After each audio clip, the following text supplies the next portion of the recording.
While there are countless places around the world that we can visit without much hassle, some spots are so secretive and protected that entry is practically impossible.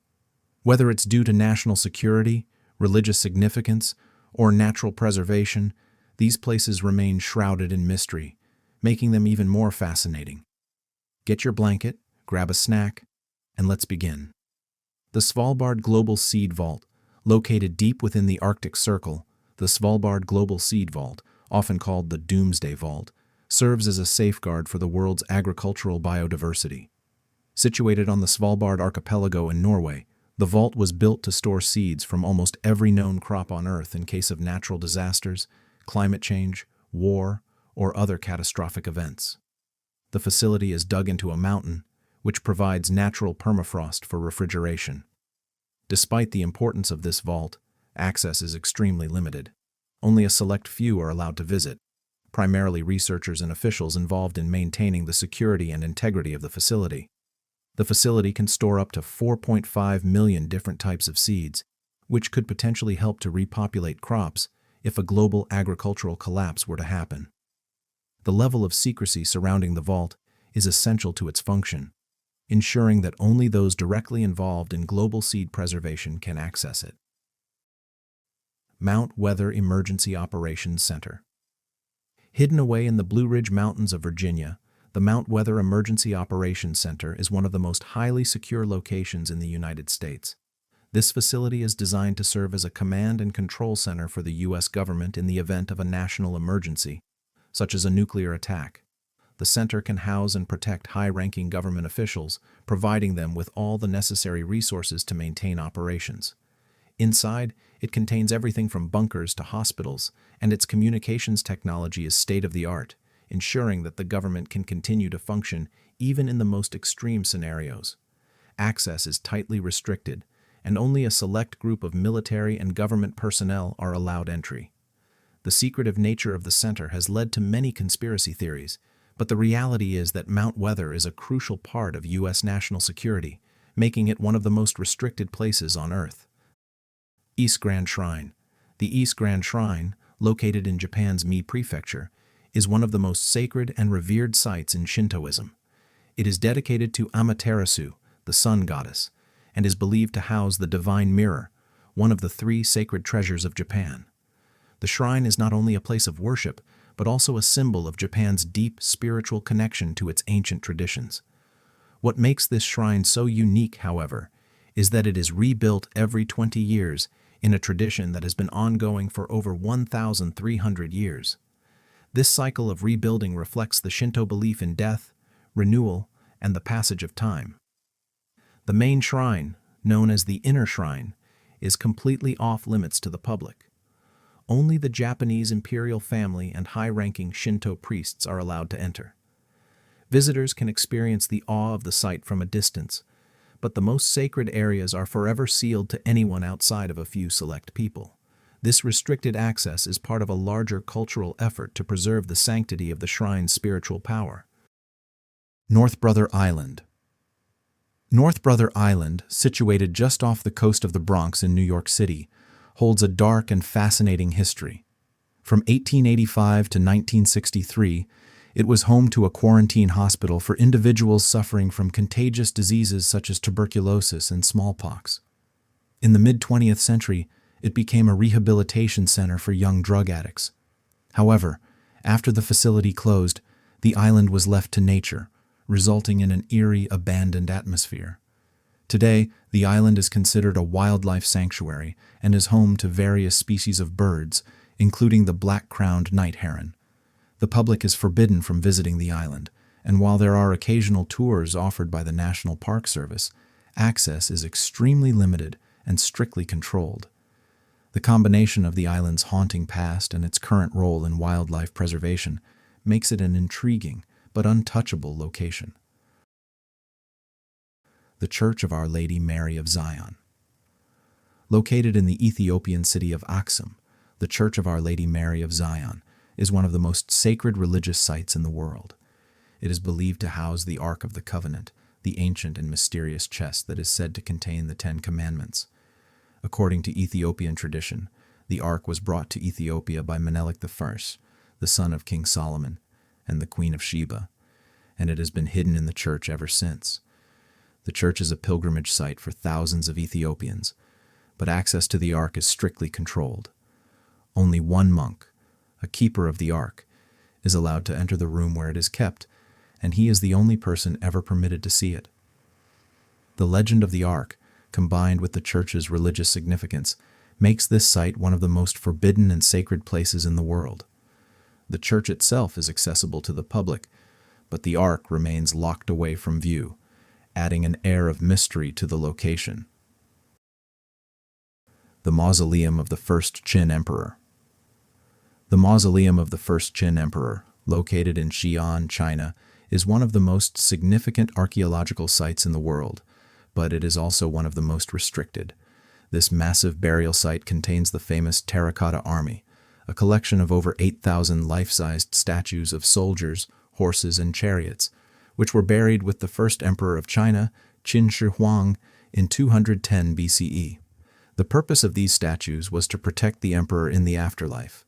While the Terracotta Army has been partially excavated and is open to the public, the actual tomb of the emperor remains untouched. The tomb itself is still sealed, and Chinese authorities have expressed concerns about preserving its contents. Scholars and archaeologists believe that the tomb is filled with priceless treasures and artifacts, but due to concerns over looting and the potential destruction of historical materials, the tomb remains sealed off to everyone except for a select few researchers and officials. The Lascaux Caves. The Lascaux Caves, located in southwestern France, are famous for their stunning prehistoric paintings, some of the oldest examples of human art. Discovered in 1940, the caves contain over 600 paintings of animals, including horses, bison, and deer, that are thought to have been created around 17,000 years ago. When the caves were first opened to the public, the influx of tourists and the resulting changes in temperature, humidity, and air quality caused irreparable damage to the artwork.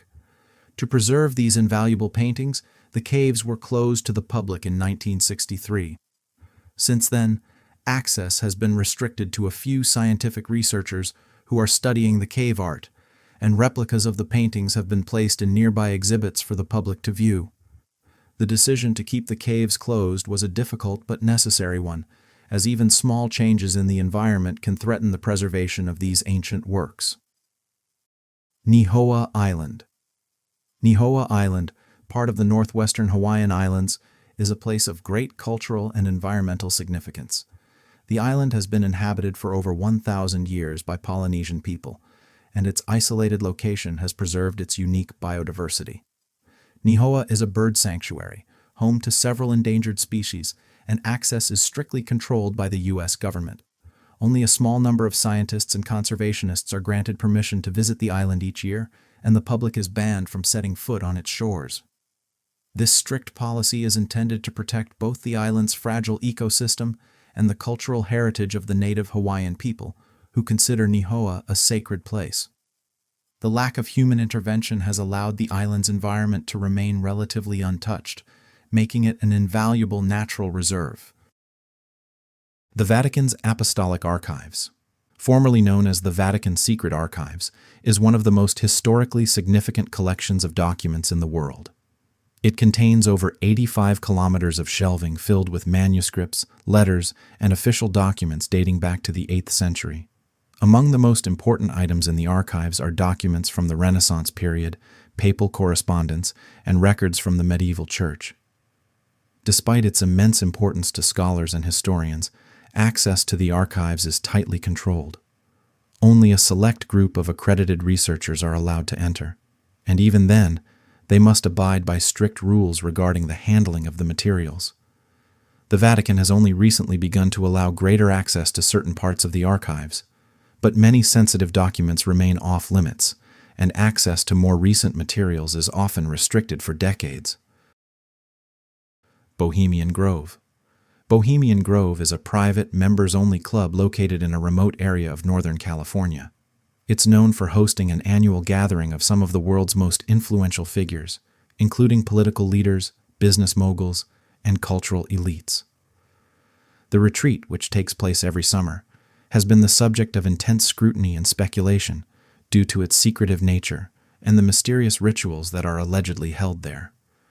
These gatherings take place in a secluded forest, where members participate in a variety of events, including a bizarre ceremony called the Cremation of Care, in which members dress in robes and engage in symbolic rituals around a giant owl statue. Despite its status as a haven for the powerful and wealthy, the grove is strictly off-limits to outsiders. Its secrecy and the high-profile nature of its attendees have made it a subject of conspiracy theories, but the reality is that it is simply a private club that values its confidentiality above all else. Poveglia Island. Poveglia Island, located in the Venetian lagoon, is notorious for its dark history. From the 14th to the 18th centuries, the island was used as a quarantine station for people suffering from the plague. Thousands of victims were sent to the island to die, and many believe that their restless spirits still haunt the place. In the early 20th century, the island was transformed into a mental asylum where patients were subjected to inhumane treatments. The asylum was eventually shut down in the 1960s, and the island was abandoned. Today, it remains one of the most forbidden locations in the world. The Italian government has long banned public access, and despite its macabre reputation, there have been no attempts to develop the island into a tourist destination. The eerie atmosphere, combined with its troubled past, makes Poveglia one of the most haunted and off-limits places in the world. Snake Island. Snake Island, or Ilha de Queimada Grande, located off the coast of Brazil, is home to one of the world's most dangerous snakes, the golden lancehead pit viper. This species of snake is highly venomous, and it is estimated that there are between 2,000 and 4,000 snakes on the island. Due to the extreme danger posed by these reptiles, the Brazilian government has made it illegal to visit Snake Island without special permission. The snakes are so numerous that they outnumber the people who would be able to safely visit the island. Researchers who do visit are required to take extreme precautions, including wearing protective suits to avoid snake bites. While some have tried to visit the island illegally, the risks are so great that the Brazilian government has taken drastic measures to keep it off limits to the public. North Sentinel Island. North Sentinel Island is home to the indigenous Sentinelese people, one of the last uncontacted tribes in the world. Located in the Bay of Bengal, the island is heavily guarded by its residents, who have been known to repel any outsiders with bows and arrows. The Indian government has declared the island off-limits to protect both the Sentinelese people and outsiders, as the tribe has no immunity to modern diseases. The islanders have consistently rejected any attempts at contact, and numerous attempts to make peaceful contact have ended in violence. The government enforces a strict no-contact policy, and anyone caught attempting to approach the island faces severe legal consequences. The Sentinelese have lived on the island for thousands of years, and their way of life remains largely unchanged, making North Sentinel one of the most forbidden and untouched places on Earth. The Queen of England's bedroom, Buckingham Palace, the official residence of the British monarch, is home to some of the most highly guarded rooms in the world. One of the most closely protected areas is the Queen's bedroom. In 1982, Michael Fagan managed to break into Buckingham Palace and enter the Queen's bedroom. After this breach of security, strict measures were put in place to ensure that no one can access this sacred space. The bedroom is now one of the most secure rooms in the world, with only the royal family and a few trusted staff members allowed near it. The incident served as a wake-up call to the British royal family, and since then, security around the palace has been tightened, making the Queen's private chambers one of the most off-limits locations. Surtsey Island. Surtsey Island, located off the southern coast of Iceland, is one of the youngest land masses on Earth. The island was formed by a volcanic eruption in 1963, and it has since become an invaluable natural laboratory for scientists studying the process of ecological succession. Due to its unique status, the island is closed to the public to ensure that it remains undisturbed by human activity. Access is granted only to researchers who are studying its changing ecosystem. Over the years, scientists have been fascinated by how life is slowly colonizing the island, and it has become a symbol of the power of nature. While some may wish to visit, the island remains a pristine and untouched environment, allowing only the most dedicated scientists to step foot on its shores. Zone Rouge, or the Red Zone, is a haunting reminder of one of the most brutal conflicts in human history, World War I. Located in northeastern France, this massive area, around 1,200 square kilometers, was ground zero for some of the war's most intense fighting. The land was so devastated by artillery bombardments, poison gas, and trench warfare that the French government decided after the war it was too dangerous, too polluted, and too sacred to ever rebuild. To this day, the soil in Zone Rouge is saturated with chemicals like arsenic and lead. Entire forests are dead. No crops grow. And beneath the ground lies something far worse, an estimated 300,000 tons of unexploded munitions still hidden in the earth. Some of these shells are still active after more than a century. There are even entire ghost villages that were abandoned and never repopulated. Places like Fleury-devant-Douaumont are marked only with signs showing where buildings once stood. Despite cleanup efforts, farmers in the surrounding regions still unearth old explosives every year in what's become known as the Iron Harvest. East Ural Radioactive Trace, Russia. In 1957, the Mayak nuclear facility in the Soviet Union experienced a catastrophic accident. A high-level waste tank exploded, releasing more radioactive material than 3 Mile Island and second only to Chernobyl at the time. But unlike Chernobyl, this disaster was kept secret for decades. The result was the East Ural Radioactive Trace, a 166 square kilometer exclusion zone in the southern Urals. Residents were quietly relocated, but thousands were already exposed. The river system nearby was poisoned, livestock died en masse, and children developed rare forms of cancer. And yet, the government said nothing. What makes this area unique is the long-term biological impact. Scientists have been studying how plant and animal life evolves in radioactive zones, and the East Ural Zone is a disturbing lab of natural selection.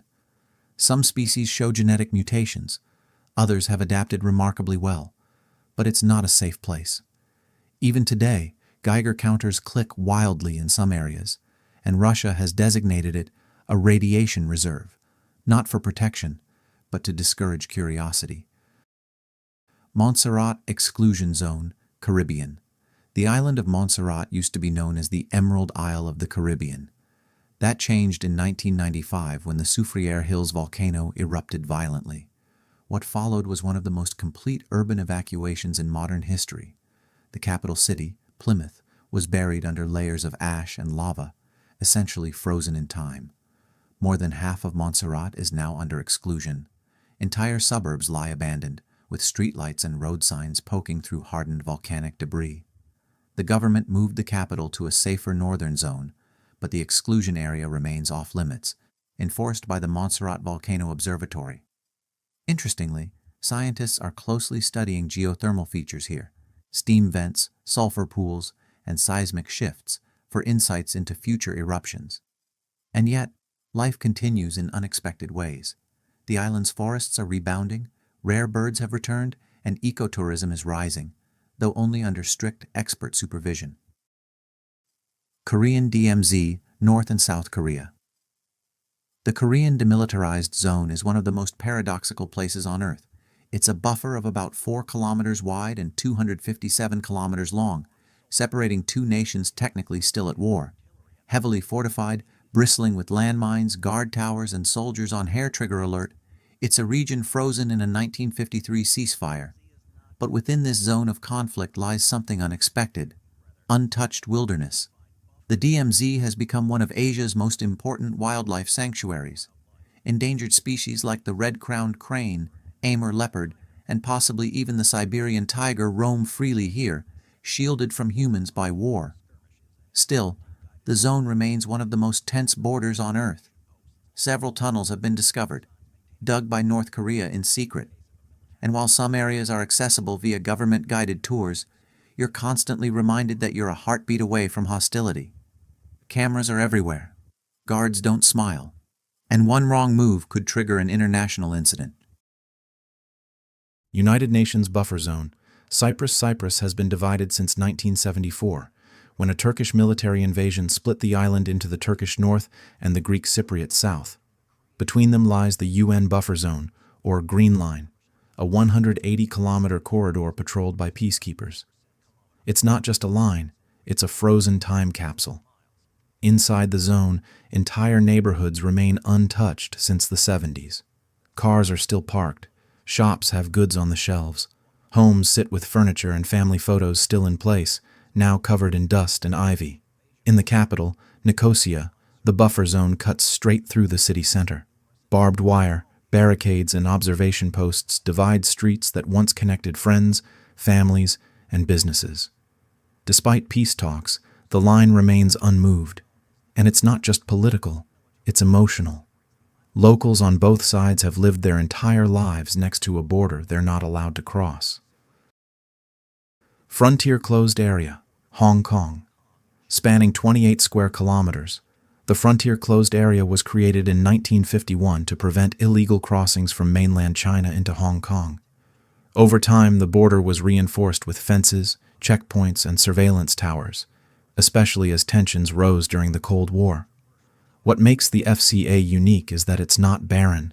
People actually live inside it, but access is tightly controlled. Villagers need special permits, outsiders need clearance, and even photographers have been fined or detained for venturing too close. Today, there's a growing push to scale back the FCA as Hong Kong tries to balance security with civil rights. But with increasing political pressure from Beijing, the area is more restricted than ever. It's a quiet front line in a region where the definition of freedom is still being contested.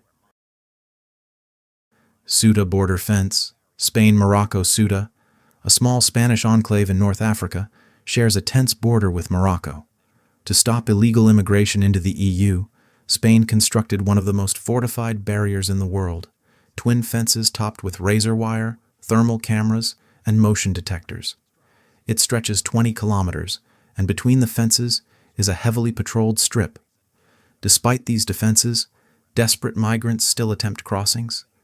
Some climb the fence, others swim around it, many are caught, some are injured, a few have died.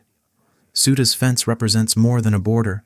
It's a symbol of the EU's ongoing struggle with migration and humanitarian policy. It also raises ethical questions. Are walls solving problems or simply hiding them? Diomede Islands, Russia and USA. Just 4 kilometers apart, Big Diomede, Russia, and Little Diomede, USA, sit on opposite sides of the international date line and the Cold War's invisible boundary. You can literally see tomorrow from one island to the other, but visiting them? Nearly impossible. Big Diomede is a Russian military outpost. Access is strictly forbidden. No tourists, no photos. Little Diomede, on the American side, is home to just over 80 people, mostly indigenous Inupiat, and is only accessible by helicopter in winter. The islands are geopolitical pressure points, and their symbolism hasn't faded.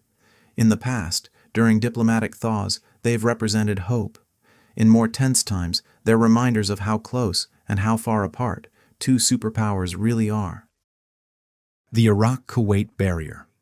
Along the hot, arid stretch between Iraq and Kuwait lies one of the most fortified border systems on Earth, a vast and deeply engineered no-man's land known as the Iraq-Kuwait Barrier. It was born out of war and distrust, built in the wake of the 1991 Gulf War after Saddam Hussein's invasion of Kuwait. When the war ended, the United Nations stepped in and demanded Iraq mark and demilitarize its southern border.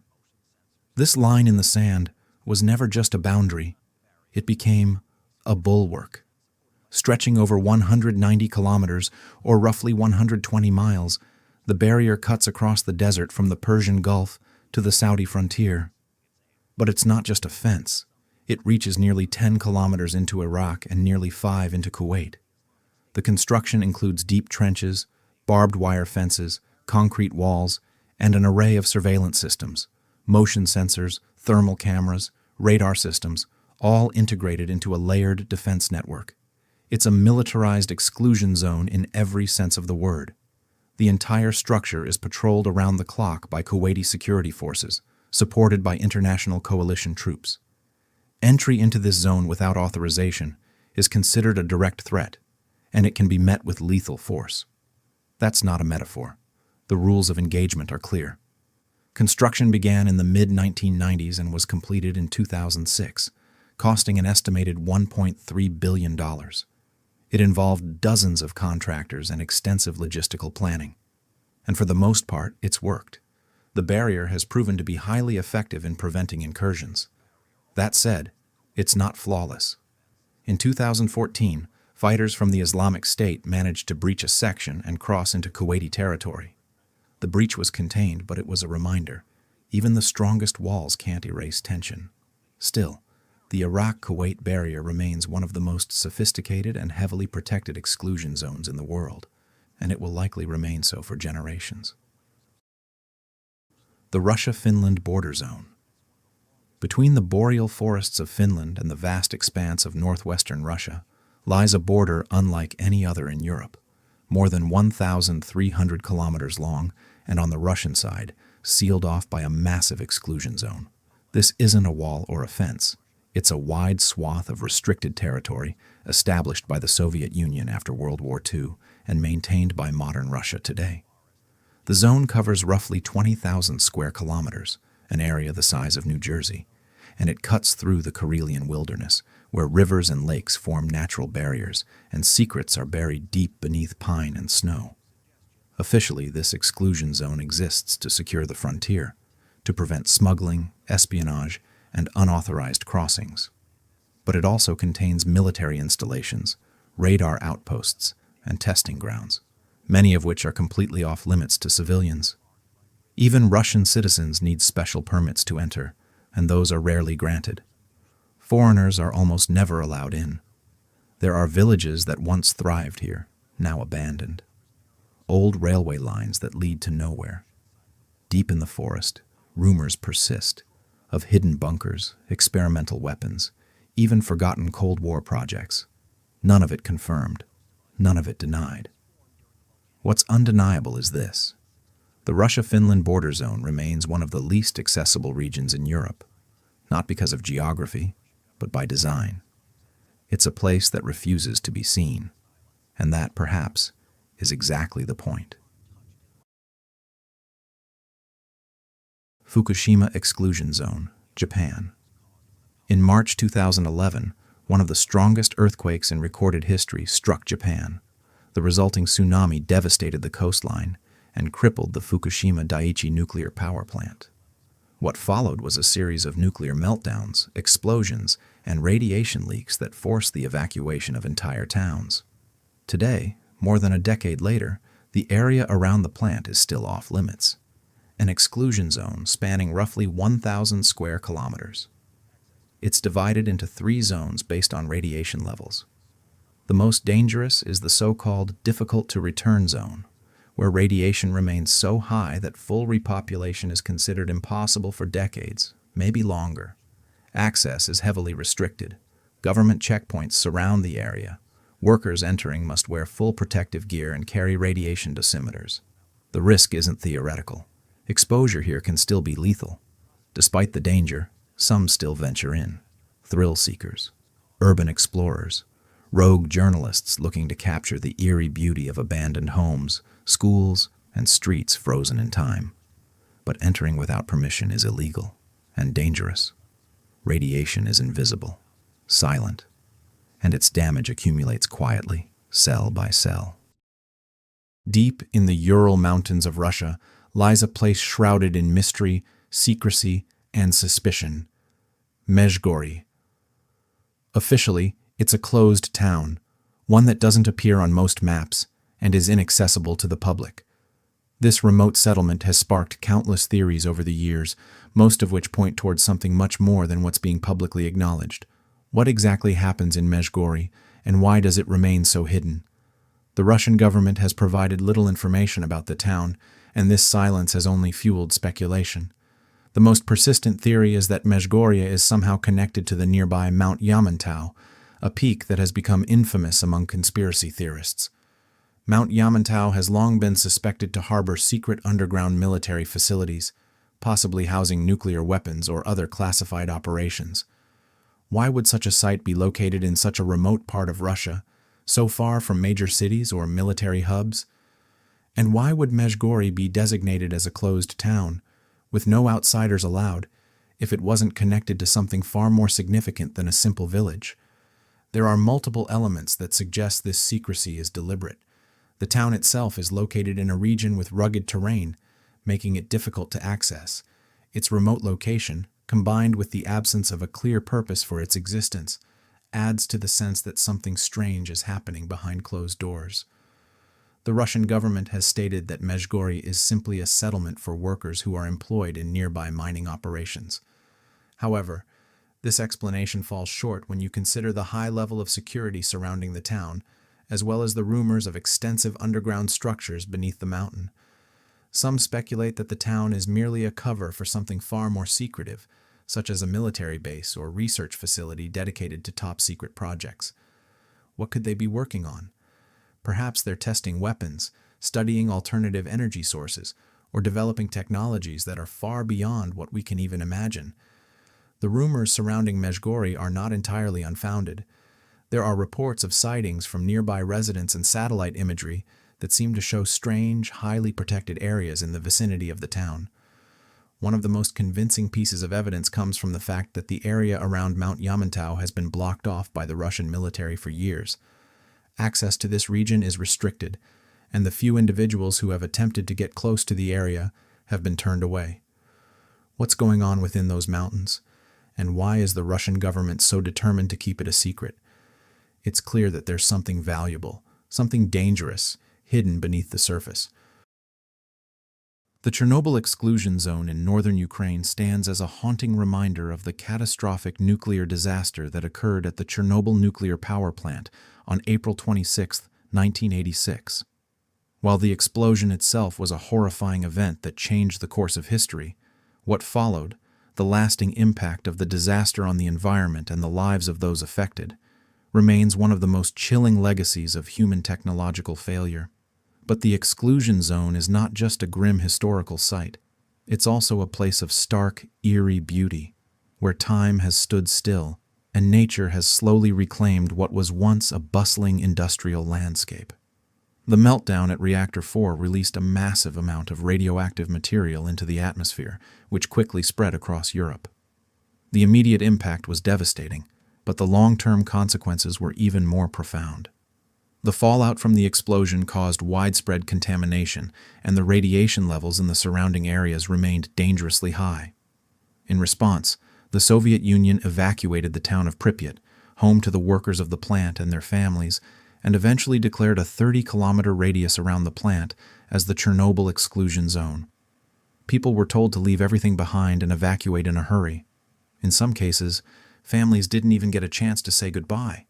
Pripyat, which had been a thriving city of nearly 50,000 people, now stood eerily abandoned. The town had been built in the 1970s to house the workers of the power plant, and it featured modern Soviet-era amenities, like schools, hospitals, a swimming pool, and even an amusement park that was ready to open just days after the disaster. But it all came to a halt with the explosion. The streets are now eerily quiet, the once bustling town now resembling a ghostly snapshot of life before the disaster struck. Children's toys still lay abandoned in homes. Classrooms are still filled with desks and books, and personal belongings, clothes, jewelry, and photographs, are scattered around, as though the residents were simply waiting to return. Yet they never did. The Pripyat amusement park, with its iconic Ferris wheel and bumper cars, is one of the most recognizable symbols of Chernobyl's tragic history. The park was supposed to open just days after the disaster, but it never did. Now the Ferris wheel stands rusted and motionless, a chilling reminder of the lives that were abruptly interrupted. Visitors who venture into the area often describe the experience as surreal, like stepping into a post-apocalyptic world, a place frozen in time, where nature is slowly but surely taking back what was once human-made. As you travel through the exclusion zone, the sights are both eerie and strangely beautiful. Nature has flourished in the absence of human interference. Trees and shrubs have overtaken the roads, vines crawl up the sides of buildings, and wildlife has returned in abundance. wolves, wild boar, elk, and even Przewalski's horses, a species thought to be extinct in the wild, now roam freely. However, the presence of wildlife raises questions about the long-term effects of radiation on these creatures. While the animals appear healthy, the true impact of the contamination on their genetics and ecosystems is still largely unknown. Scientists continue to monitor the area, studying the animals, plant life, and the effects of radiation on their development. Despite nature's return, the exclusion zone is still a dangerous place. Pockets of radiation remain, with some areas highly contaminated. The reactor itself, encased in a steel sarcophagus known as the new safe confinement, continues to pose a threat, even though it has been partially contained. The reactor's core and the surrounding area are still radioactive, and the levels in certain parts of the zone are enough to cause radiation sickness to anyone who spends extended periods of time there. However, radiation levels vary greatly depending on where you are in the zone. Some areas are relatively safe for short visits, while others remain off-limits entirely. The zone remains a place of great scientific interest. Researchers and environmental experts continue to study the site in order to understand the long-term effects of radiation on the environment. There are also efforts to clean up and stabilize the region, though the task is massive and fraught with challenges. Some experts believe it will take thousands of years for the region to fully recover. The area is also studied by those in the field of disaster management, who use it as a case study to better understand how to respond to nuclear accidents and to prepare for future potential disasters. White's Club, United Kingdom. Tucked away in the heart of London's St. James's, behind an unassuming door at 37 St. James's Street, lies one of the most inaccessible social clubs on earth, White's. Founded in 1693, it originally began as a hot chocolate emporium during a time when chocolate was an exotic luxury imported from the New World. But what started as a fashionable cafe quickly evolved into the most exclusive gentlemen's club in Britain, a sanctuary for aristocrats, royals, and the hyper-elite. Every element of White's oozes power, tradition, and secrecy. The building itself is historic, with creaky floorboards, oil paintings of long-dead members, and a heavy atmosphere that suggests the weight of centuries. It's not just old money, it's ancient money. Charles III, before becoming king, was a member. Prince William was reportedly invited. Prime ministers, dukes, and lords have all been members, but for every person inside, thousands remain forever on the outside. One of the strangest traditions? The club's infamous betting book. Preserved behind locked doors, this ledger dates back over a century and contains handwritten wagers that read more like the diary of a madman than a financial record. Among the entries, bets on whose raindrop would reach the bottom of a window first, which politician would scandalize Parliament next, or even whose mistress would be discovered in the most embarrassing fashion. These weren't small-time bets either. Some reached thousands of pounds, casually staked over cigars and brandy. What sets White's apart isn't just its exclusivity, it's its unapologetic refusal to modernize. While many old institutions have slowly adapted, White's has remained defiantly stuck in the past. Women are banned entirely, not just from membership, but even from stepping inside, unless they're serving staff. This isn't a recent policy. In 2018, when David Cameron resigned from the club over its refusal to admit women, White's didn't budge. Their response was silence, and the doors remained shut. Then there's the membership process. It's not enough to be rich, or famous, or powerful. You must be personally invited by an existing member and backed by at least 2 others. Even then, approval is far from guaranteed. Applicants are scrutinized with the intensity of a national security clearance. Everything from their family history to their table manners might be evaluated. Some prospective members have waited decades, only to be quietly passed over without explanation. Inside, photography is strictly banned. No phones, no cameras, no recording devices. Even today, very few images exist of the club's interior, aside from paintings and artist impressions. This total media blackout has only intensified the mystery.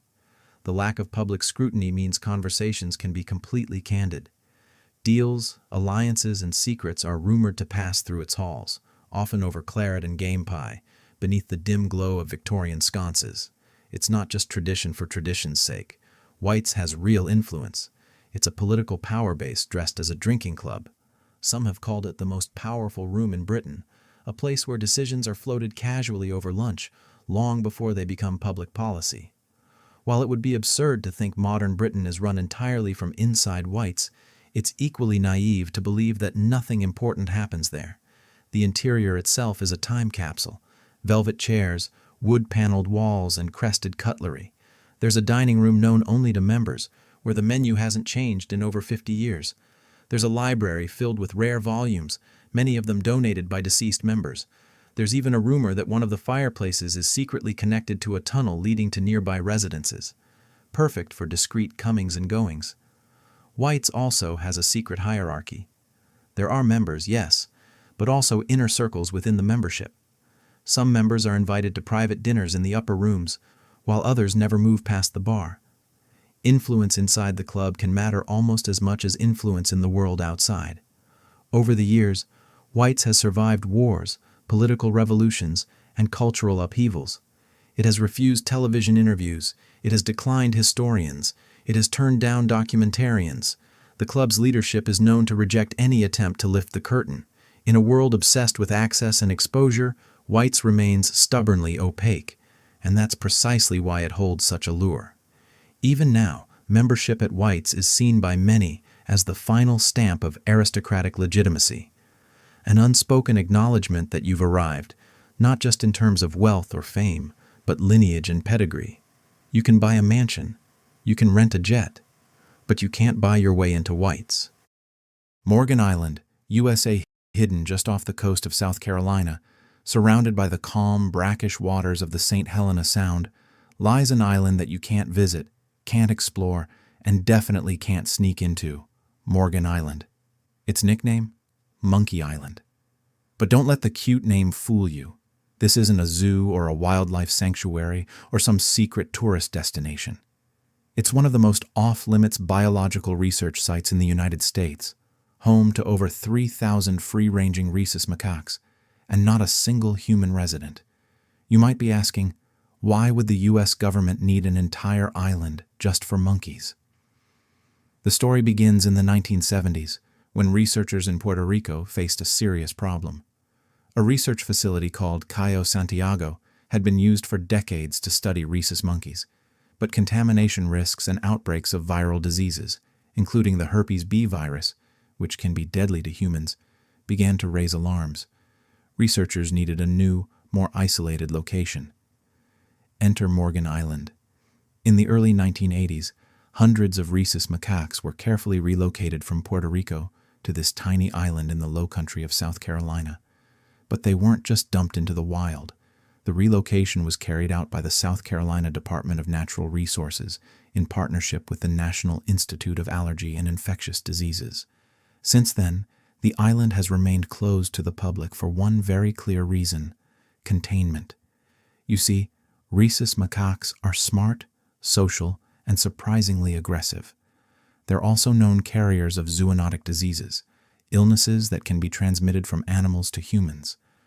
Herpes B virus, for example, causes little to no symptoms in the monkeys, but can be fatal to humans. Even a scratch or a bite from an infected monkey could lead to a dangerous infection. That's why access to Morgan Island is not just discouraged, it's absolutely forbidden. But the public safety angle is only part of the story. The monkeys aren't just living on the island, they're being studied. Morgan Island functions as a free-range breeding colony that supplies rhesus macaques for medical research across the United States. Each year, hundreds of monkeys are captured, removed from the island under tight biosecurity protocols, and transported to government-affiliated research centers. There, they're used in studies related to infectious diseases, vaccines, and even neurological disorders. It's a controversial practice, but it's been a pillar of biomedical research for decades. Interestingly, the monkeys themselves are not native to the U.S. Rhesus macaques originally come from Asia, mainly India, Bangladesh, and surrounding regions. They were introduced to the Western Hemisphere for research purposes and have since become a key part of medical science. What makes Morgan Island unique is that it offers a semi-wild environment, giving the monkeys freedom to roam and interact naturally while still being closely monitored by researchers. Now, if you imagine a jungle paradise filled with monkeys swinging through the trees like it's a scene from Planet of the Apes, think again. Morgan Island is swampy, dense, and filled with thick underbrush, tidal creeks, and biting insects. It's inhospitable by design. The harsh terrain ensures that the monkeys stay on the island and that people stay away. The perimeter is monitored. Unauthorized landings are a federal offense. Even researchers who visit the island must follow strict safety procedures, including protective gear, medical screening, and pre-approved clearance. The monkeys have developed their own complex society on the island. Dominance hierarchies, family groups, territorial behaviors, everything you'd expect in a wild primate colony. They forage, groom, fight, mate, and live their lives with minimal human interference. Yet every movement is tracked. Drones, GPS collars, and motion-sensing cameras help scientists monitor their health and behavior from a distance. It's a paradox. Freedom within captivity. And there's another layer to this mystery. Despite the secrecy and security, rumors have swirled for years. Some locals whisper that strange experiments happen on the island, that modified monkeys are being created, that the government is testing biological agents in secret. Of course, there's no solid proof of any of this, but the fact that Morgan Island is so tightly locked down only fuels the speculation. The surrounding waters act as a natural moat, and even experienced boaters in the region are hesitant to approach. There are no piers, no beaches, and no welcome signs. A trespasser wouldn't last long anyway. Between the thick jungle and the hostile troop behavior, most intruders would be lucky to escape with only a few scratches. Pine Gap, Australia. Deep in the arid heart of the Australian outback, far from the bustling cities and tourist trails, lies a compound so secretive, so fortified, and so politically charged that it's often referred to as Australia's Area 51. Officially, it's known as the Joint Defence Facility Pine Gap, but among conspiracy theorists, intelligence analysts, and curious civilians, it's simply Pine Gap. You'll find it just outside Alice Springs in the Northern Territory, remote, isolated, and surrounded by nothing but red dust and desert heat. The location wasn't chosen by chance. The vast, empty landscape makes eavesdropping nearly impossible. No power lines to tap, no nearby cities to hide surveillance. Just one road in, one road out. The base was established in 1966 during the height of the Cold War, part of a top-secret agreement between the United States and Australia. On paper, it was meant to support satellite research. But from the very beginning, Pine Gap had little to do with science and everything to do with spying. At its core, Pine Gap is a signals intelligence facility. It operates a fleet of powerful satellites parked in geosynchronous orbit, meaning they stay locked over the same point on Earth, gathering data around the clock. These satellites collect a staggering range of information: phone calls, internet traffic, radio transmissions, radar signals, even microwave beams. Nothing is safe if it's in the air. The data streams from these satellites are funneled directly to Pine Gap's massive dish antennas, some visible as white domes from satellite imagery, others buried beneath the surface. Once inside the facility, the data is decrypted, analyzed, and shared with intelligence agencies like the CIA, NSA, and Australia's ASD. But here's the thing.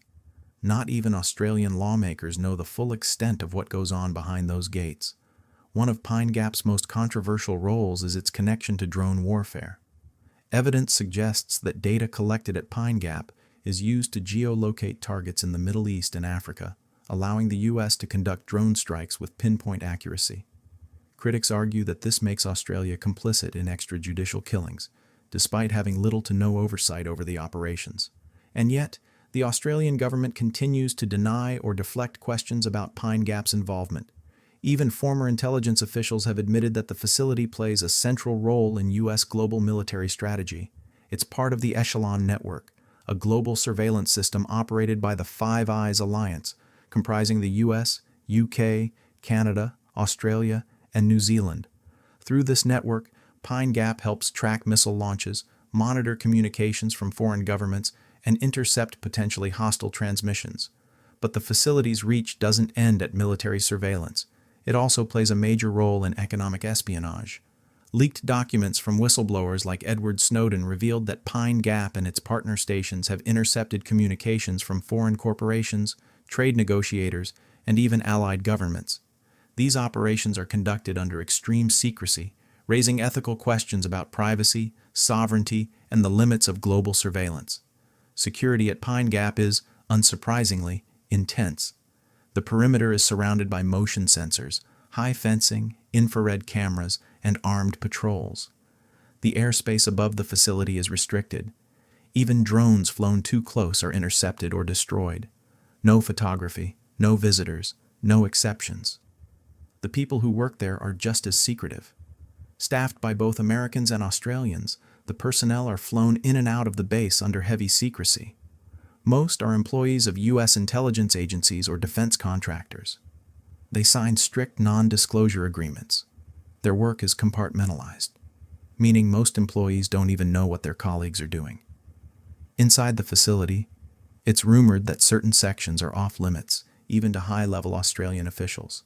Some corridors are restricted to U.S. clearance only, reflecting a long-standing tension between the two allied nations. Australia hosts the base, but the U.S. controls it. Despite decades of protests, public outcry, and international controversy, Pine Gap remains fully operational and arguably more important than ever. As global tensions rise and digital warfare takes center stage, the ability to intercept and analyze information in real time has become a cornerstone of modern power, and Pine Gap sits at the heart of it.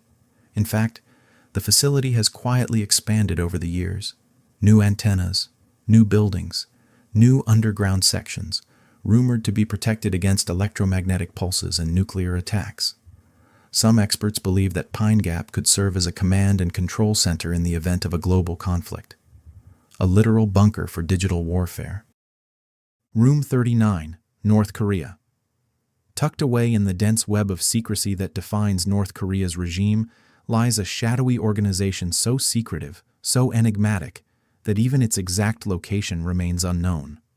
It goes by many names: Office 39, Bureau 39, Division 39, but the most common is simply Room 39. And unlike anything else in the world, this isn't just a building or even a department. It's an entire financial empire, hidden behind a single locked door. Room 39 is believed to be the financial heart of the Kim family's rule. It was established in the 1970s, supposedly under the direct orders of Kim Il-sung, as a way to create a parallel economy for the ruling elite. While the rest of the country faced famine, sanctions, and extreme poverty, Room 39 was designed to ensure that the ruling class would never feel the consequences. Its mission? Bring in as much hard currency as possible, by any means necessary. But this isn't about trade deals or tourism. Room 39 allegedly operates a sprawling network of illicit and semi-legitimate businesses across the globe. Counterfeit money? They're believed to print incredibly accurate fake US $100 bills, dubbed super notes for their near-flawless design. Drug trafficking? Multiple defectors have claimed that methamphetamine and heroin are produced within North Korea under state supervision and sold abroad to generate revenue.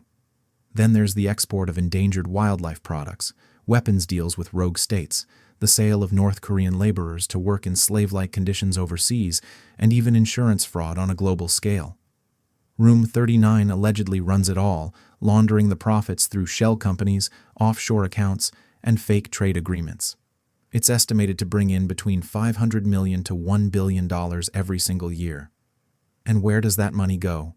Straight into the coffers of the ruling Kim family, used to fund their palaces, private jets, imported luxury goods, and of course, North Korea's nuclear weapons program.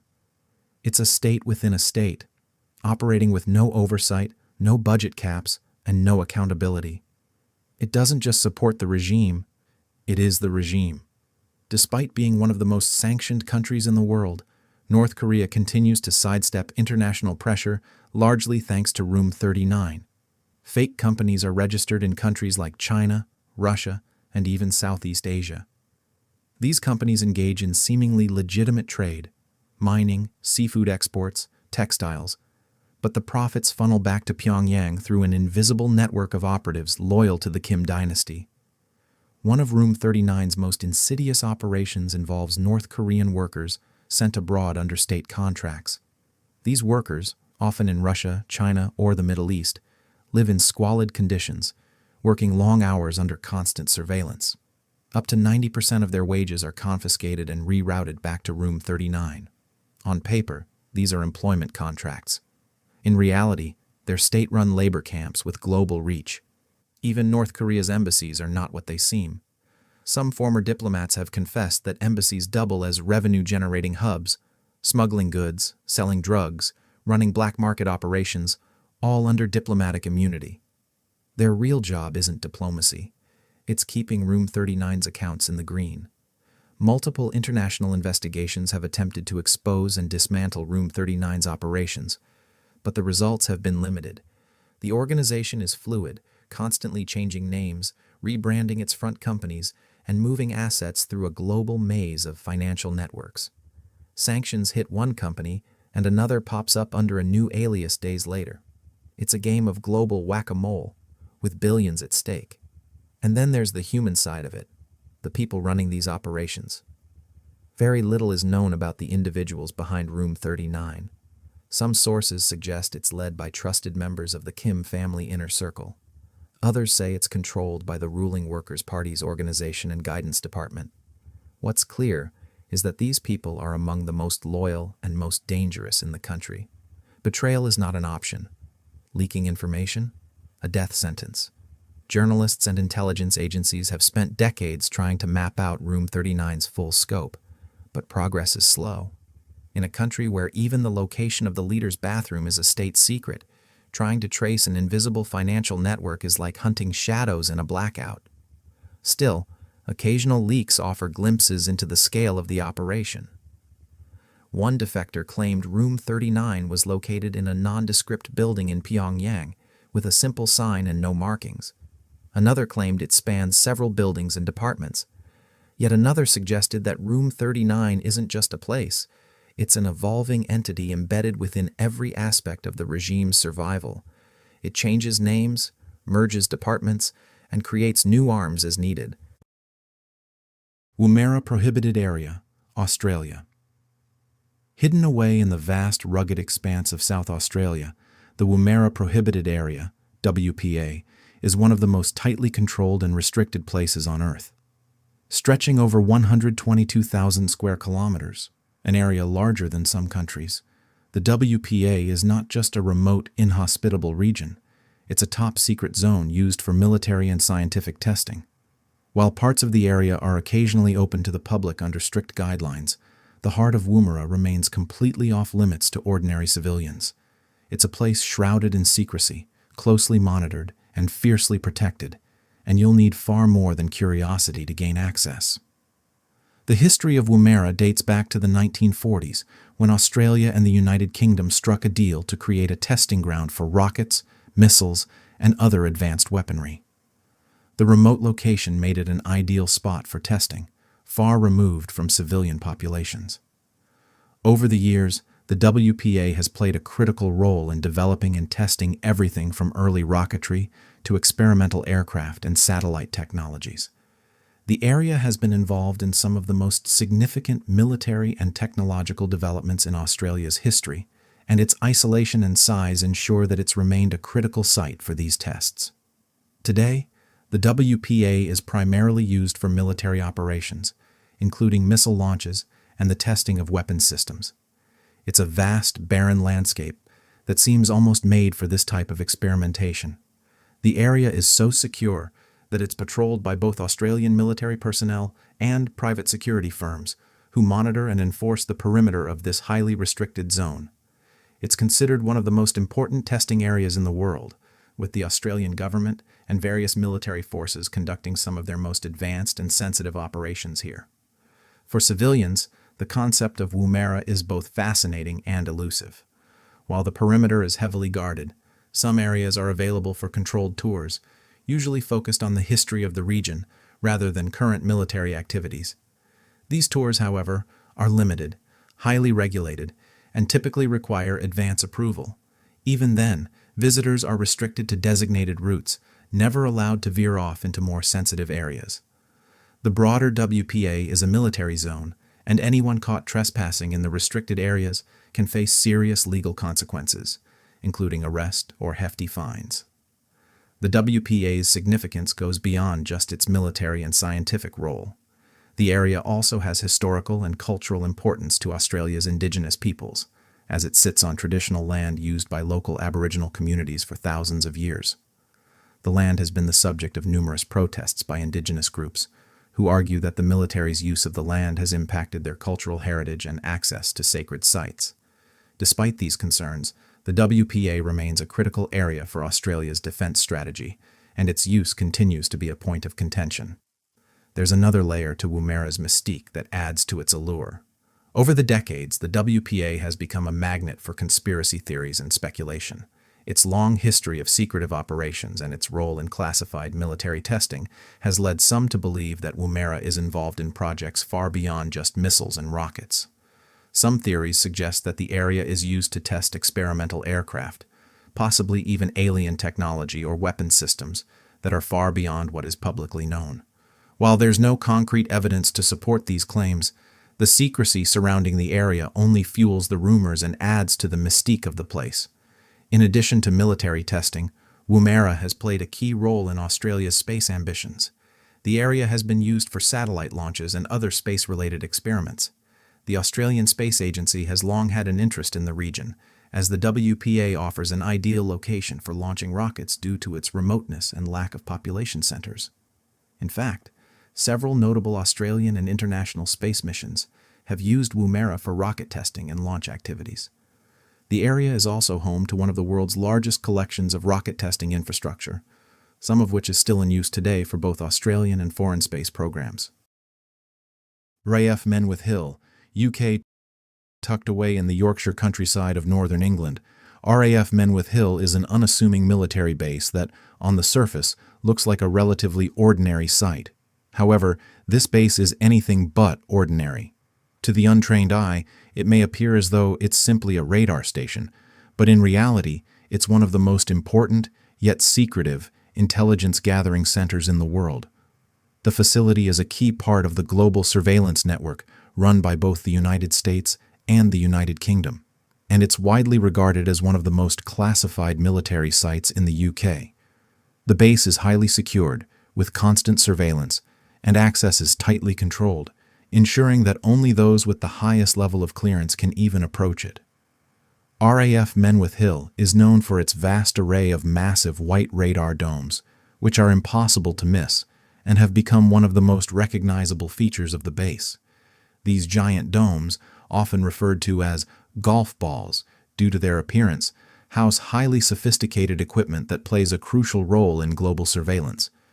The base's primary mission is to intercept and monitor satellite communications, including military and civilian transmissions, and to collect intelligence data from a variety of sources. The sheer scale of its operations is mind-boggling, and its role in intelligence gathering is so critical that it has earned a place among the most secretive military sites in the world. What's particularly fascinating about RAF Menwith Hill is its deep ties to global espionage efforts. The facility is closely linked to the UCUSA Agreement, a multinational intelligence sharing alliance between the United States, the United Kingdom, Canada, Australia, and New Zealand, collectively known as the Five Eyes. This alliance allows these nations to share vast amounts of intelligence, and RAF Menwith Hill plays a central role in that information-sharing network. Its powerful surveillance systems are capable of intercepting a wide range of communications, from phone calls to internet activity, and it has been instrumental in tracking military movements and identifying potential threats to national security. Despite its importance, very little is publicly known about the specific activities conducted at RAF Menwith Hill. The UK government has been extremely tight-lipped about its operations, and the facility's classified nature has led to an air of mystery surrounding it.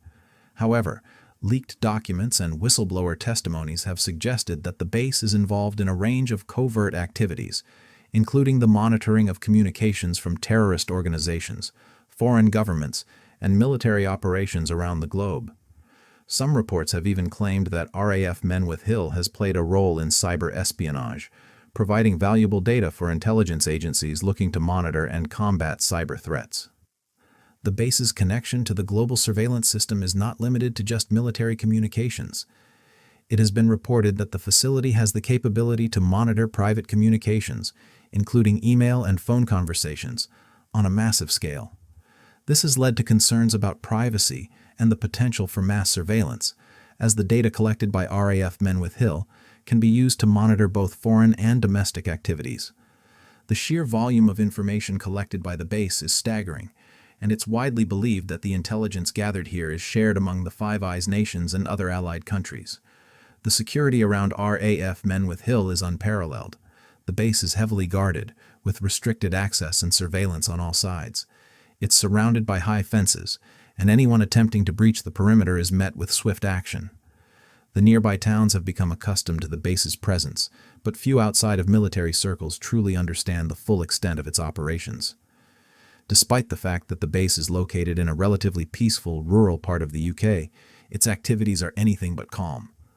One of the most intriguing aspects of RAF Menwith Hill is its long history of secrecy and the rumors that continue to swirl about its operations.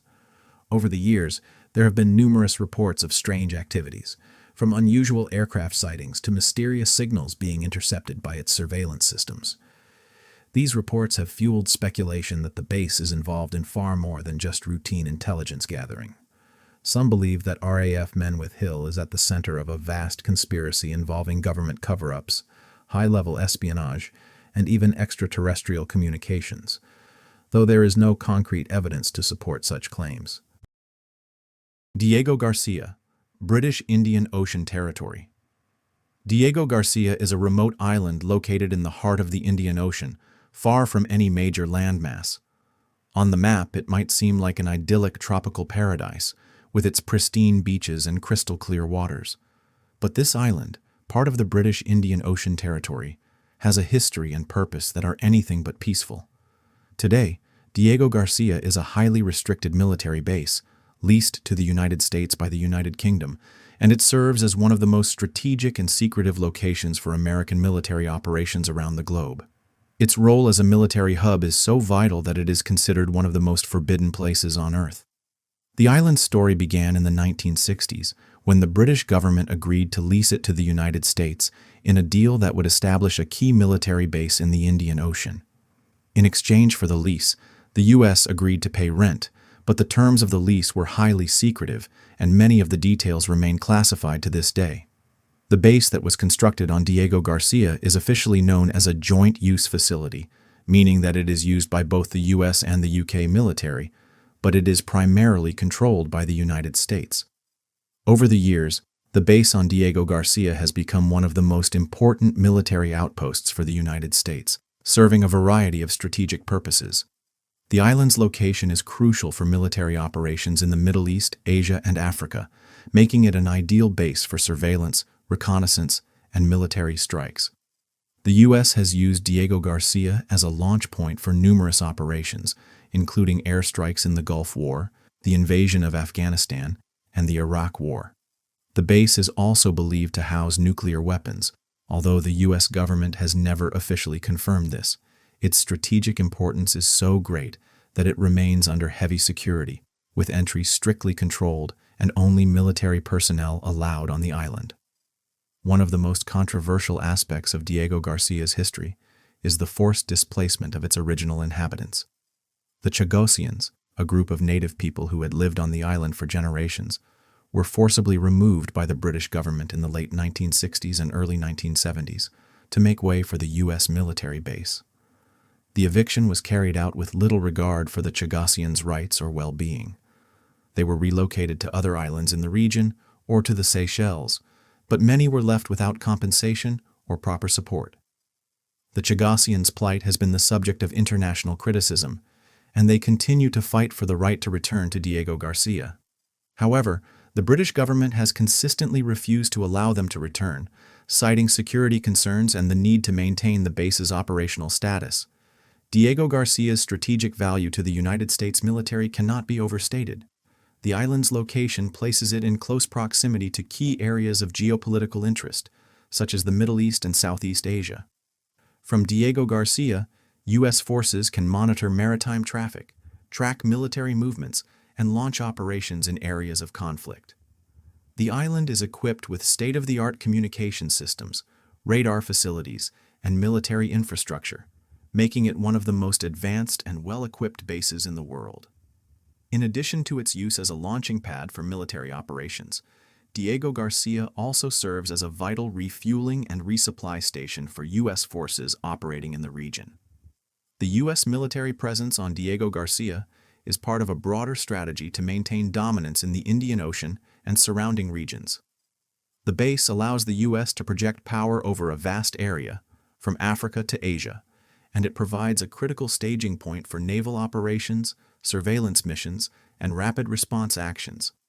The island's remoteness makes it an ideal location for such operations, as it is difficult for adversaries to monitor or disrupt military activities there. Despite its strategic importance, Diego Garcia is one of the most inaccessible and secretive places on Earth. The island is off-limits to civilians, and access is restricted to authorized military personnel and contractors. Even those who are allowed on the island are subject to strict security protocols, and their movements are closely monitored. The US and UK governments have gone to great lengths to ensure that the island's operations remain confidential, and the base's existence has been the subject of much speculation and secrecy over the years. Doomsday bunkers. Global. In a world increasingly on edge, where global tensions, natural disasters, and environmental catastrophes seem to grow more frequent by the day, one concept has surged in popularity among the ultra-wealthy and governments alike: the doomsday bunker. These underground fortresses are more than just a place to ride out a storm. They're lavish, self-sufficient sanctuaries designed to survive everything from nuclear warfare to the collapse of civilization itself. But unless you're part of the global elite, you'll never be allowed inside. These bunkers are some of the most closely guarded and exclusive places on Earth, built with an eye not only to survival, but to luxury. The idea of the doomsday bunker dates back to the Cold War, when fear of nuclear annihilation led governments to build vast underground shelters for their leaders. But over time, the concept has evolved into a high-end niche market. Today, some of the world's richest individuals own bunkers that can withstand not just nuclear blasts, but the most extreme apocalyptic scenarios: asteroid impacts, deadly pandemics, and even societal collapse. Take, for example, the Apostolic, located in the Czech Republic. It's considered one of the largest private bunkers in the world, and its owner is reportedly a billionaire entrepreneur. The Apostolic spans over 323,000 square feet and is built deep into the mountainside. It's equipped with everything needed to survive for months, if not years, including a water purification system, medical supplies, and a filtration system capable of handling nuclear fallout. Inside, you'll find luxurious living spaces, a movie theater, a wine cellar, and even a gym, making it less of a survival shelter and more of a 5-star resort beneath the earth. Then there's the Survival Condo Project located in Kansas, USA. This is another luxury bunker that's received a fair amount of media attention.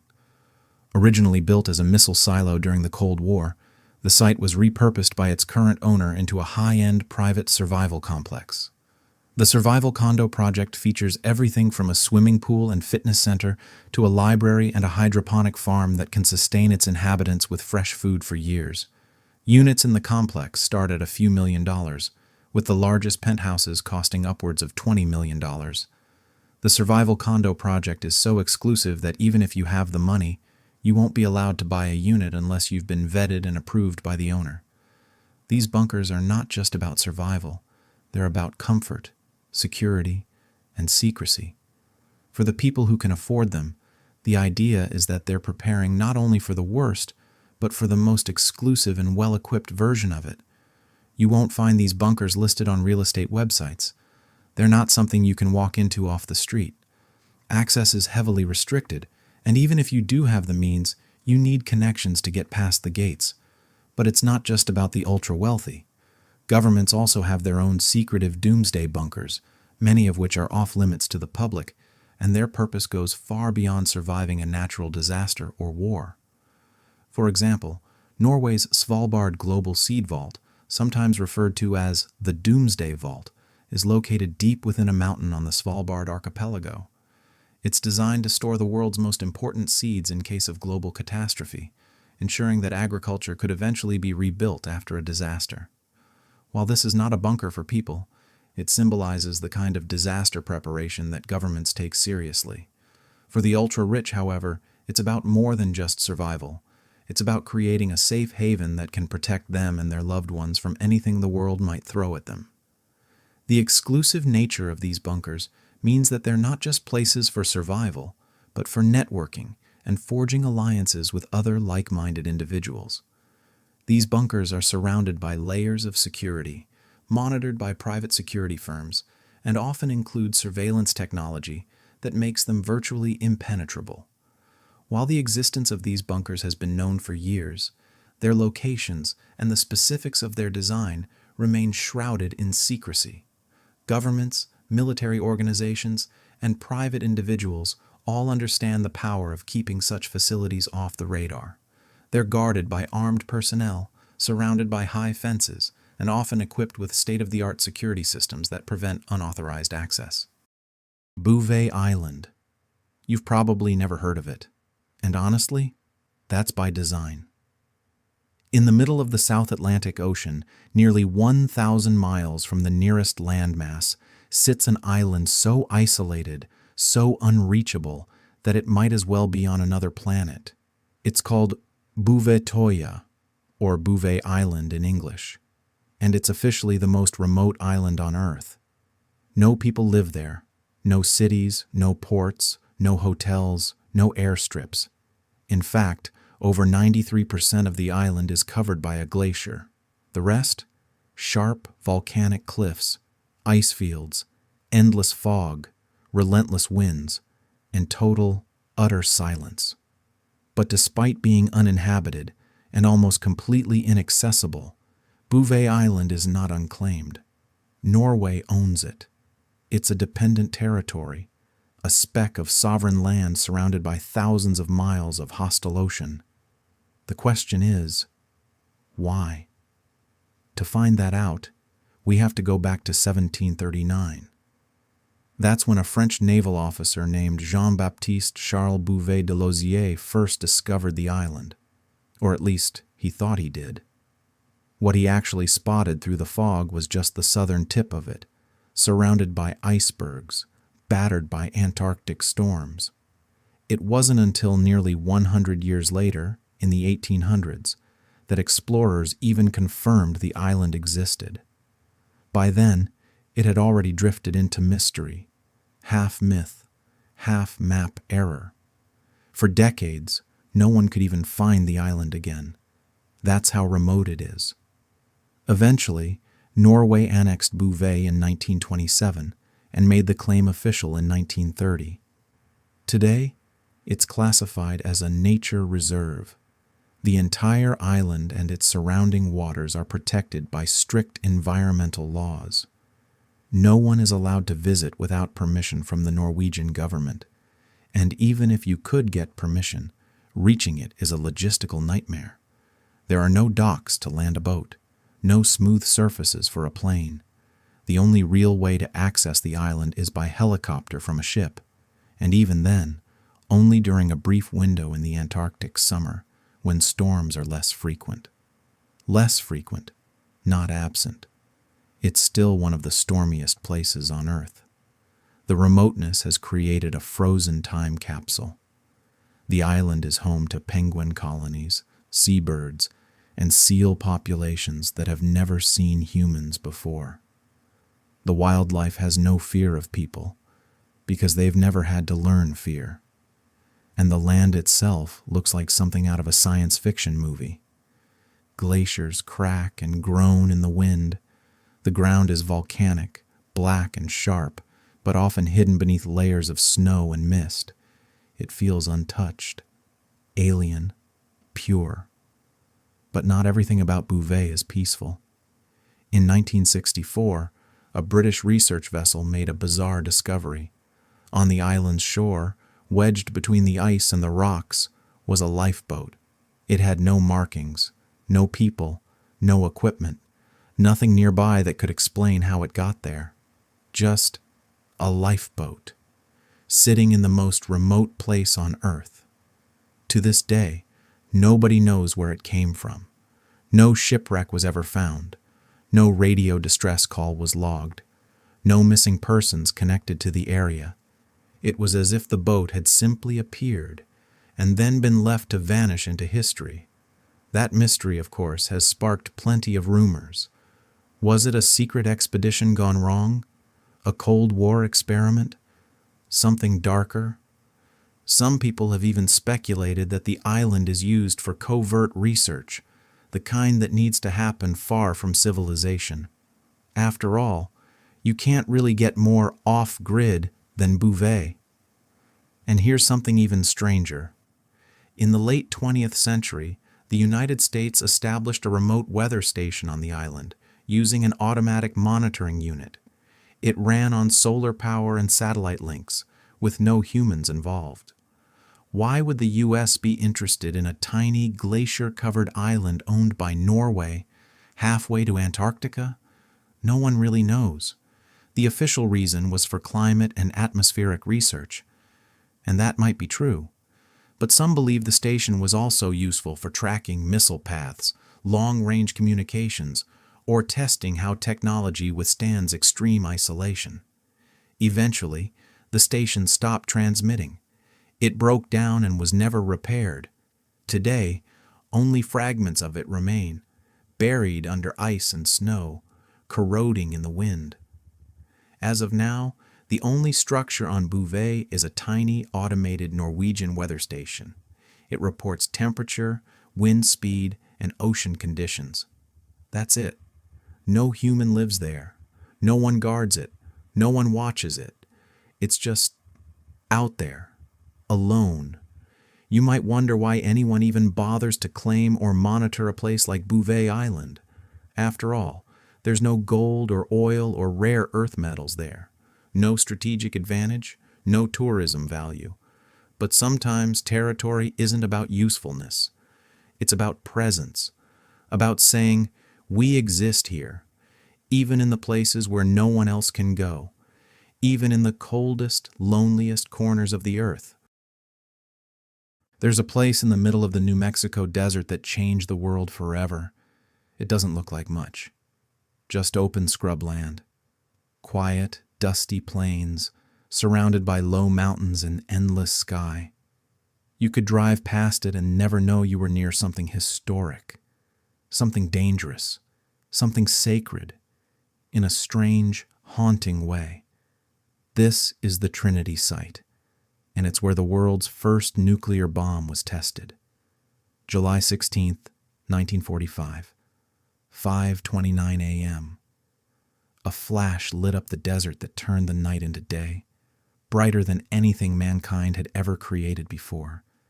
The explosion was so powerful, so unnatural, that witnesses said it felt like the end of time, a son being born, or dying.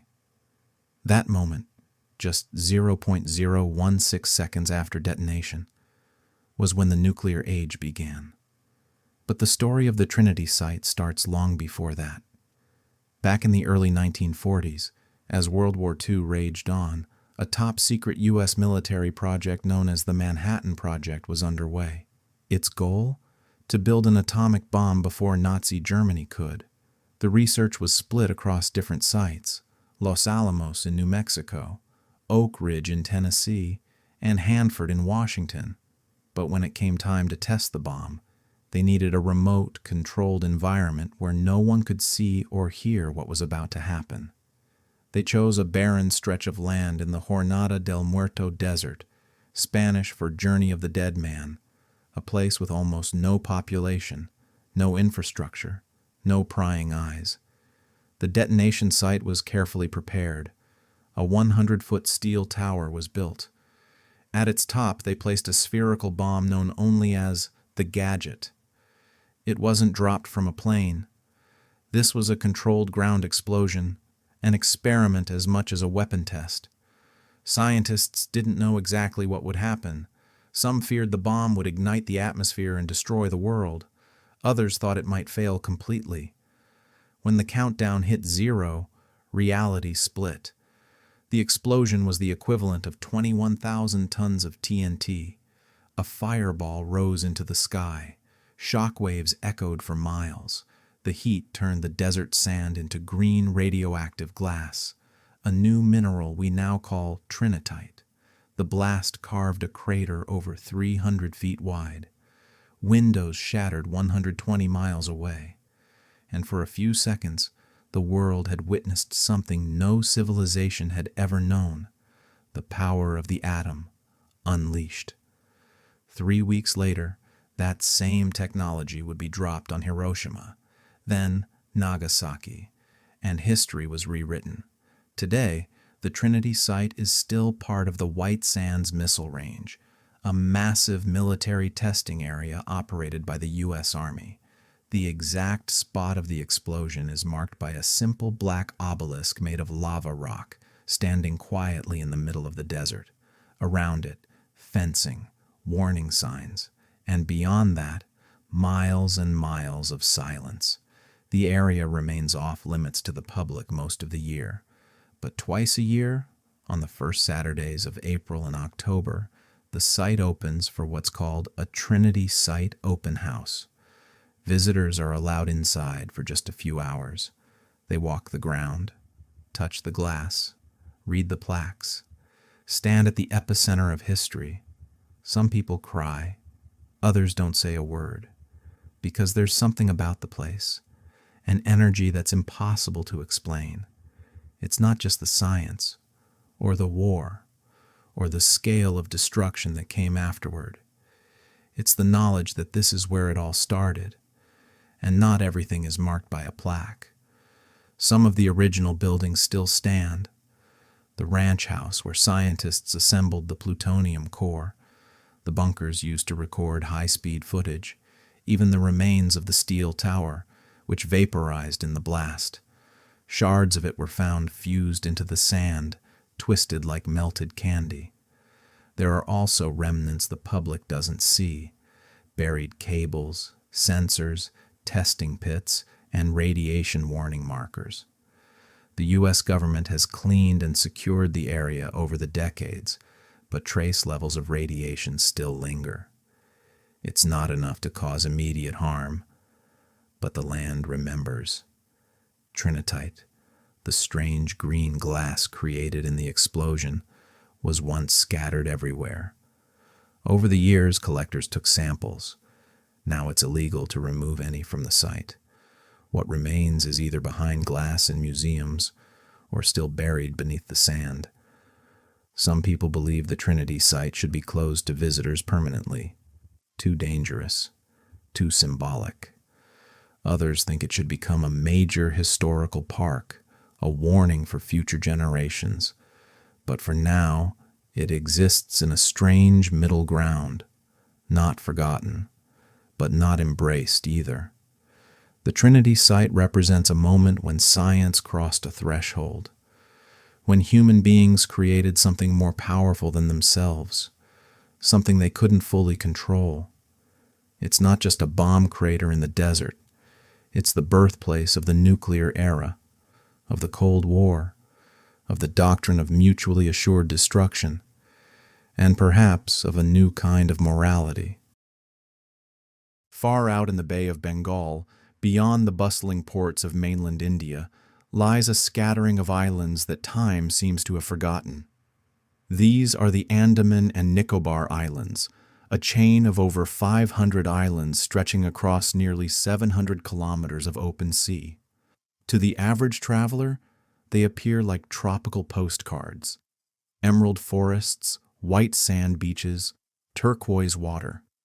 But behind that beauty is something much deeper, something far more untouchable.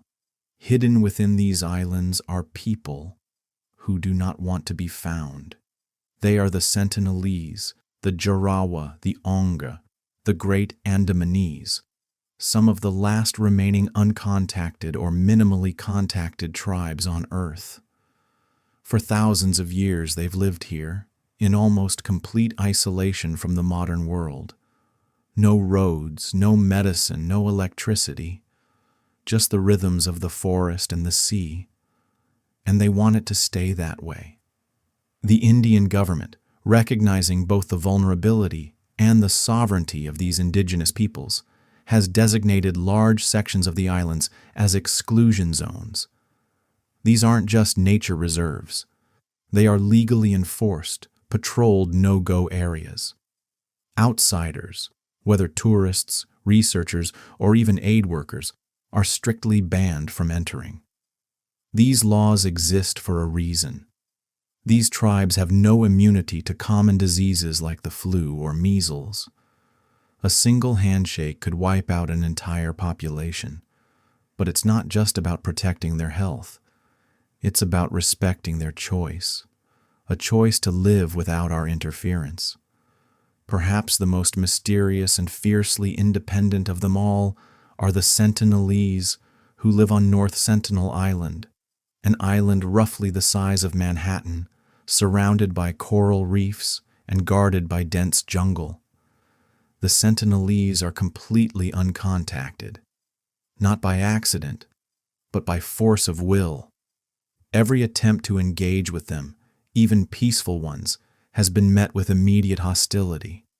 Bows drawn, spears raised, arrows fired without hesitation. And over the years, they've made it abundantly clear.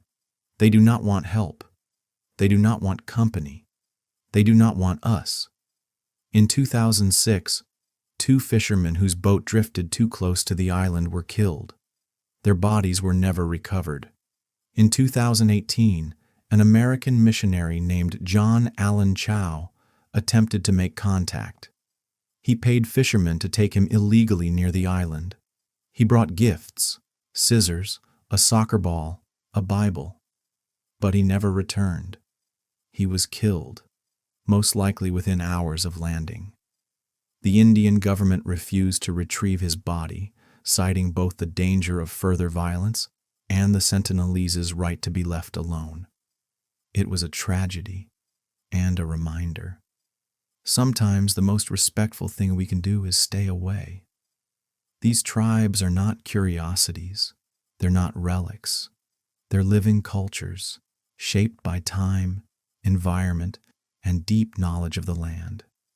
And while their ways may seem primitive through a modern lens, they've survived in harmony with their surroundings for millennia. That's not backward. That's wisdom. Take the Jarawah people, for example. They live deep within the forests of South and Middle Andaman. For decades, they too resisted contact. But in recent years, roads built by the Indian government have brought tourists dangerously close. Tour operators once offered human safaris, driving visitors along forest routes hoping to glimpse a Jarawah person, as if they were animals in a zoo. After international outrage, India cracked down on the practice, but the pressure remains. Roads mean exposure. Exposure means risk to health, to culture, to independence. To counter this, the government maintains buffer zones around these communities. These are invisible lines, miles wide, where no outsider is allowed to step foot. No drones, no photos, no exceptions. Even military aircraft avoid flying low over these areas. Violating these exclusion zones is a criminal offense, and in some cases, a death sentence. But these boundaries are not just legal, they're ethical. Because in a world obsessed with globalization and access, the Andaman and Nicobar exclusion zones stand as a radical idea that not everyone wants to join the modern world. And that's okay. It forces us to ask uncomfortable questions. What does it mean to leave people alone? Are we protecting them or preserving our own idea of them? When does curiosity become intrusion? It's easy to romanticize these tribes, to imagine them as untouched, Edenic societies. But they face real challenges. Rising sea levels threaten coastal habitats. Climate change affects their food sources. Illegal fishing and poaching remain a concern, and any accidental contact, even well-intentioned, could be catastrophic. Still, they endure, by choice. The Onge, one of the oldest tribes in the region, number fewer than 100 people today. And yet they persist, singing their songs, telling their stories, raising their children in the ways their ancestors taught. Deep in the heart of Atlanta, Georgia, inside the World of Coca-Cola Museum, lies something that seems more like a myth than a real place. It's called the Coca-Cola Vault, and it's home to what may be the most closely guarded trade secret in modern history, the original recipe for Coca-Cola. We live in a world where almost anything can be found online. State secrets leak. Technology gets reverse engineered. Entire industries are built on copying and optimizing. But somehow, one thing has remained sealed away, locked behind steel and glass, protected by surveillance and lore, for over 130 years. The Coca-Cola formula. The recipe was created in 1886 by Dr. John Stith Pemberton, a pharmacist who originally intended it as a medicinal tonic. It started as a syrup mixed with carbonated water and contained ingredients like coca leaves and cola nuts, hence the name. But over time, the drink transformed into something much bigger than a cure-all. It became a brand, a business, a global empire. And with that transformation came secrecy. Only a handful of people in the world are said to know the full, true formula. Not a digital file, not a photograph, a memory, passed down like legend, protected by contracts, by corporate loyalty, and by layers of security. The original handwritten recipe is rumored to be stored in a heavily guarded safe, placed behind a 6.6-foot-high steel door, inside a multi-ton vault, with a biometric security system, 24/7 surveillance, and no single person who can access it alone. If Hollywood were to design the set for a top-secret beverage vault, this would be it. But this isn't fiction. At the World of Coca-Cola Museum, you can actually walk up to the vault. You can see it, gleaming metal, sensors, the works, but that's as close as you'll ever get. No photos of the document have been released. No digital scans exist. The company claims that only 2 executives at any given time are allowed to know the full recipe, and they are never allowed to travel on the same plane. If one dies unexpectedly, another is selected, sworn to secrecy. It sounds like a movie, but it's real. The secrecy is no gimmick. It's a strategy, and a brilliant one. Because let's be honest, even if someone did recreate the exact formula, it wouldn't matter. Coca-Cola isn't just sugar, caramel, caffeine, and a dash of citrus oil. It's a story, a legacy, a feeling. The secrecy of the vault adds to the mystique. The same way magicians never reveal their tricks, the recipe's mystery makes the brand even more powerful. But people have tried to find it. Over the years, journalists, chemists, and former employees have all claimed to have discovered the recipe. A 2011 episode of NPR's This American Life even claimed to have found a copy in an old pharmacist's notebook from the 1970s. It listed ingredients like nutmeg oil, coriander, orange, lemon, cinnamon, and something mysterious called 7X flavoring. Coca-Cola, of course, denied it was accurate. The secret, they insisted, remained safe. But here's the thing. The real power of the Coca-Cola Vault isn't the formula inside. It's the idea that we'll never really know what's inside. Because in today's world, mystery is rare. Transparency is expected. Every company has its recipe out in the open, for allergens, for marketing, for legal reasons. But Coca-Cola? It's old school. It trades on myth. It's less a drink and more a modern legend. And the vault is the beating heart of that legend. Even inside the museum, the vault is staged like a temple. Visitors can walk through interactive exhibits that hype up the mystery, listen to stories about its history, and even see a dramatic countdown before the vault doors open, not to reveal the recipe, but just to reaffirm the secret. You leave knowing nothing, and yet somehow feel like you witnessed everything. But here's the deeper question. Is the real recipe even in there? Some speculate that the actual vault is more symbolic than functional, that the formula has been memorized, altered, or even stored digitally somewhere far safer than a tourist attraction. After all, what better way to protect something than to make the world focus on a decoy? Others believe the whole idea of a secret recipe is more marketing than truth, that the drink has changed so many times over the decades, the original formula barely matters anymore. But Coca-Cola insists it's real, and that it's still in use, still guiding the flavor profile of every red can sold in over 200 countries worldwide. And the vault remains shut.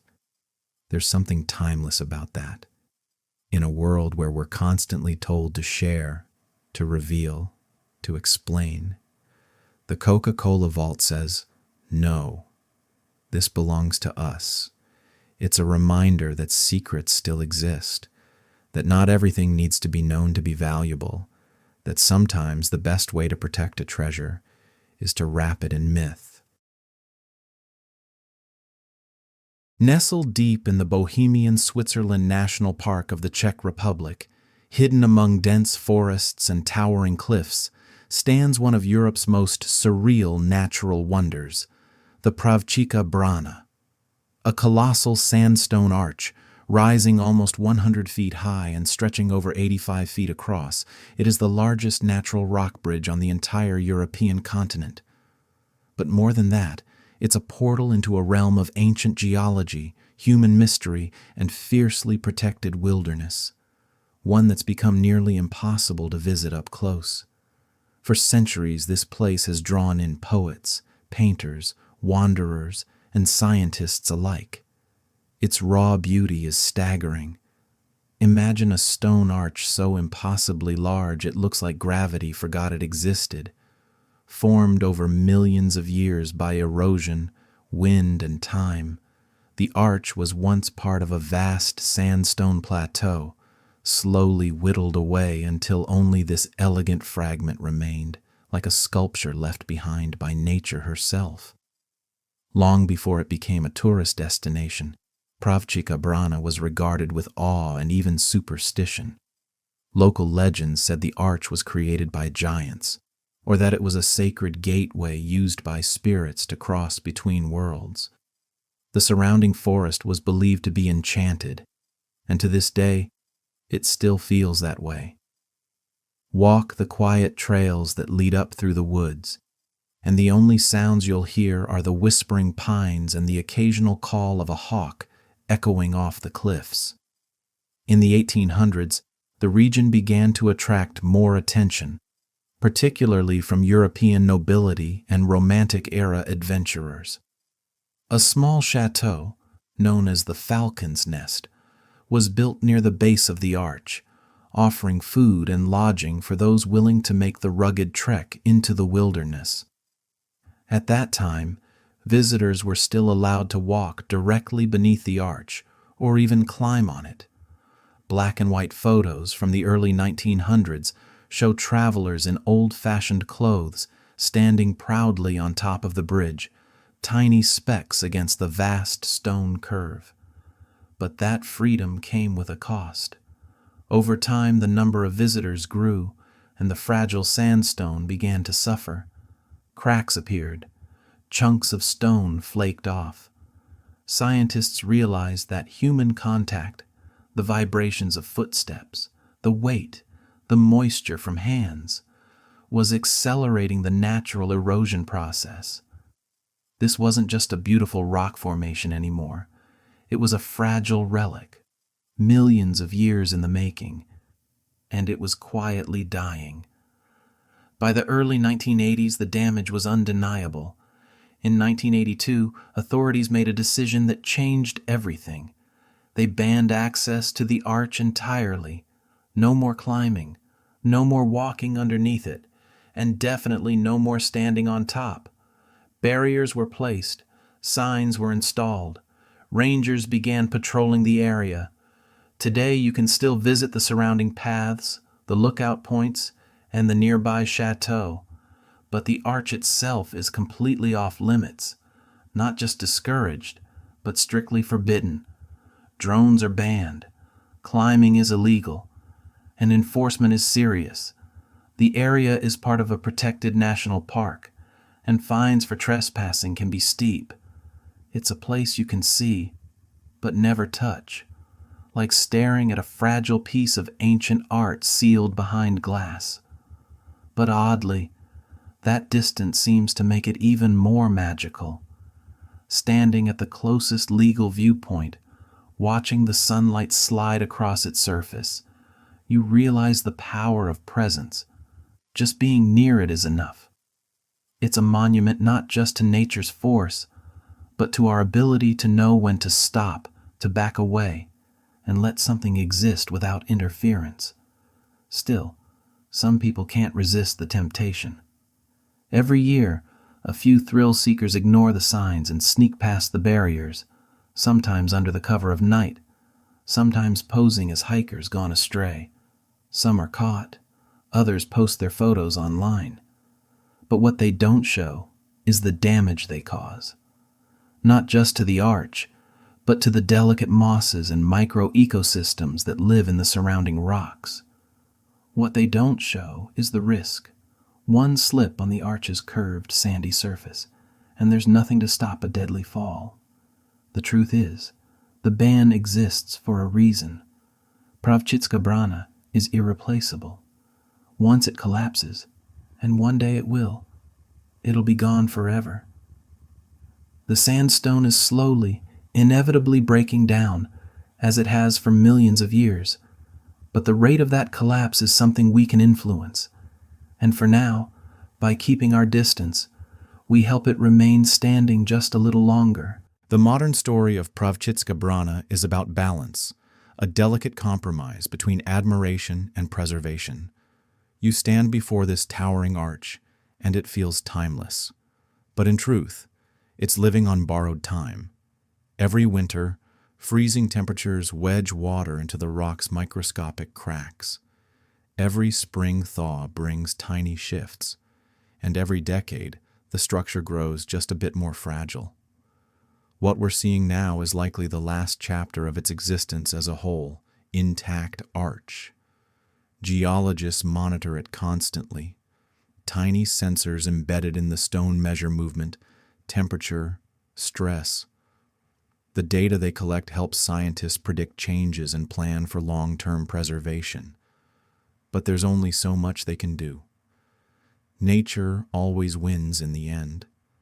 Still, even in the face of that inevitability, the park has become a masterclass in how to manage human curiosity without destroying the very thing we're curious about. The surrounding trails are perfectly maintained. The viewpoints are placed just far enough to protect the formation, but close enough to still feel the scale. You're kept at a distance, but never disconnected. And that's rare, because this part of the Czech Republic, Bohemian Switzerland, is a landscape that feels almost surreal. Towering sandstone cliffs shoot up from dense pine forests, carved into strange shapes by wind and time. Hidden caves, gorges, and natural stone towers seem to appear out of nowhere. It's the kind of place that doesn't just feel ancient, it feels mythical. And that's exactly why, in 2005, filmmakers chose this area to shoot scenes for the Chronicles of Narnia. If you've seen The Lion, the Witch, and the Wardrobe, you've actually glimpsed Pravčická Brána on screen. The arch appears briefly in one of the film's key sequences, towering in the background, cloaked in CGI snow. But even without movie magic, the place already looks like something from a fantasy world. And in a way, It is. Most people don't realize how remote it really is.